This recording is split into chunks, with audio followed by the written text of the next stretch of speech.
Today, MTD CNC have travelled to the southwest. We're in Plymouth. I'm outside Morris Engineering. Recently, this business acquired two brand new Biglia turning centres, one of which has 3 turrets, 3 Y-axis and 2 spindles, a real production workhorse. Let's go inside and meet with Tony Dyer, who's going to tell us about this recent purchase.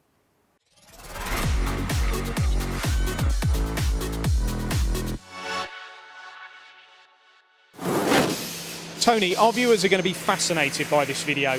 You've got a new Biglia B465 machine here. Just tell us a little bit about what the machine is and its capabilities.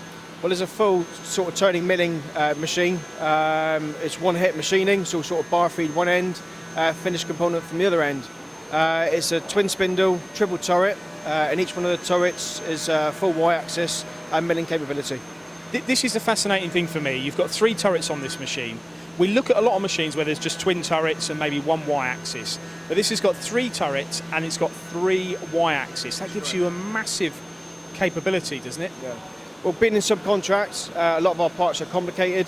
It just gives us that extra capability to be able to sort of drill, turn, mill.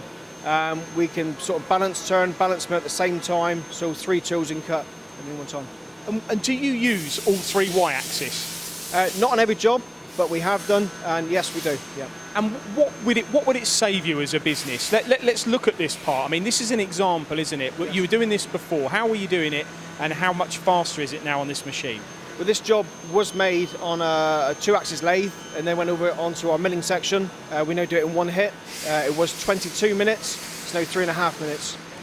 And how did you go about programming in that on this machine? Is it easy to program? You've got a lot of turrets in here, you've got 2 spindles, you've got driven tools, you've got 3 Y-axis. How do you go about putting all that together to make the part? Well, you look at it being 3 turrets, you look at it as 3 programs, and then there's a case of knitting it all together. We use EdgeCam as our sort of cam software, and sort of that does most of the work for us. So is most of the programming for parts like these and others done offline with EdgeCam in your cam room, call it? Program comes out here and then the machine runs? It is, yeah. We do it offline and then we knit it together, prove it out here, away we go. What about things like collisions and stuff like that? You've got a lot of stuff moving around in there. How do you get around that one? Again, a bit of EdgeCam, but also sort of it comes down to the setters really. Yeah. An important job. Oh, yeah. I want to know about Biglia. Tell me about Biglia. You've got a lot of machine. You've got a great company here, Tony. You've got a lot of capacity. You must be one of the biggest engineering companies in Plymouth. But you selected Biglia here. I want to know why. We did our research, looked at all the manufacturers, the competition.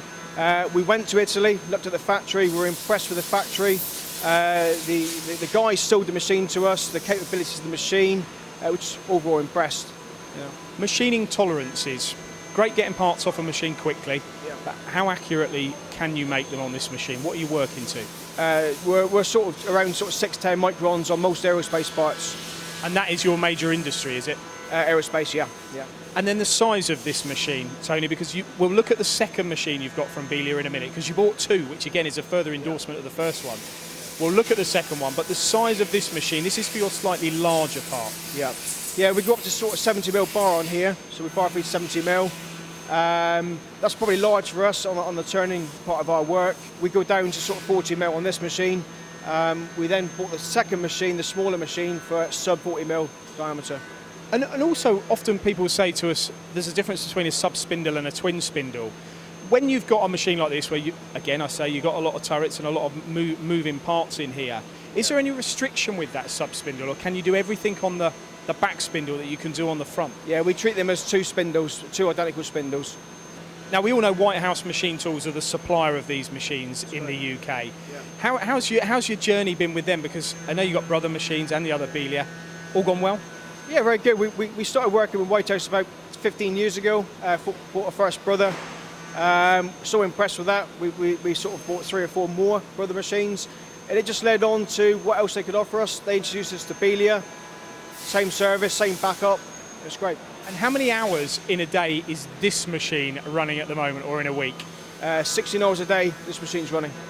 And would you say that this is an example as a part here, as a cycle time saving, is pretty run-of-the-mill? This is what you're getting from this machine on most of your parts. And if so, how big's that for your company? Oh, it's fantastic for the company. We are saving, or seeing savings of around sort of 50 to 60% on most of our jobs. Wow, okay, let's have a look at machine number 2. Brilliant. Machine number 2, Tony. This is a slightly smaller version. What's this one? This is the B436, twin spindle, twin turret. A lot more compact machine, much faster, 7,000 RPM. We use it to produce smaller parts, anything under 36mm diameter. We saw in the last machine you were machining copper. How does that material cut on these? And then is there anything you're afraid of cutting on these machines? Copper can be difficult, it's a sticky material, but now we're a subcontractor. We cut aluminium, stainless, Inconels, a lot of the exotics. It's no problem, it's fine. Because do the machines have high pressure coolant? Like for example with that copper, does it help if you've got a high pressure coolant to create chip flow? Yeah, high pressure 20 bar coolant on all the turrets. You mentioned 7,000 RPM on the spindles on this machine. Yeah. Is that on both? That's correct, yes, on both spindles, yeah. So this is a real production tool for you then, is it? This is about speed, smaller parts, getting them off quickly? Yeah, a compact machine, but getting parts through as fast as possible, yeah. Interestingly, you had 3 turrets on the last machine, now you've got 2. Yeah. Where's the story here?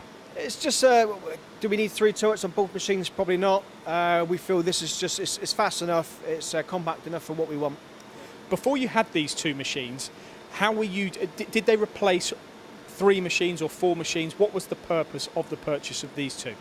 We had a 2-axis lathe, which was sort of getting old, so that went. We also had a twin turret machine, which again was getting old, but we just didn't feel it was fast enough, so we had to increase our capability. And I suppose the fact that you've got this smaller Biglia machine and then a slightly bigger one mean that does broaden your horizons to go from very small bar up to your 3-inch capacity. Yeah, that's correct. Again, being subcontractors, we do a lot of small parts, a lot of mid-sized parts. We wanted to be able to machine both ranges basically, so we bought 2 machines. You mentioned to me earlier about the sub-spindle moving or something. What was that? Yeah, the sub-spindle can drop off centre line. That allows you to machine longer parts without sort of collision or interfering with the other turret, but also you can put in a tailstock.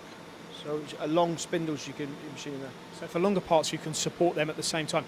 Your turrets on these machines, are these double point indexing as well? So you can get not just 1224, but you can actually get 48 tools on here, driven tools. Yeah, yes you can. Yeah. And was power a feature too here for this machine? You mentioned speed, 7,000 RPM on the main and sub spindle, but what about the power and the speed on the driven tools? When we were looking at going to a turn mill machine, we wanted to make sure that we could mill like a milling machine. So we checked out all the power, the size of the tangs and things on the milling head, and yes, they are like milling machines. Yeah. I'm going to ask you a question here which we haven't rehearsed for, but have either of these machines ever broken down? Not at all. No, not at all.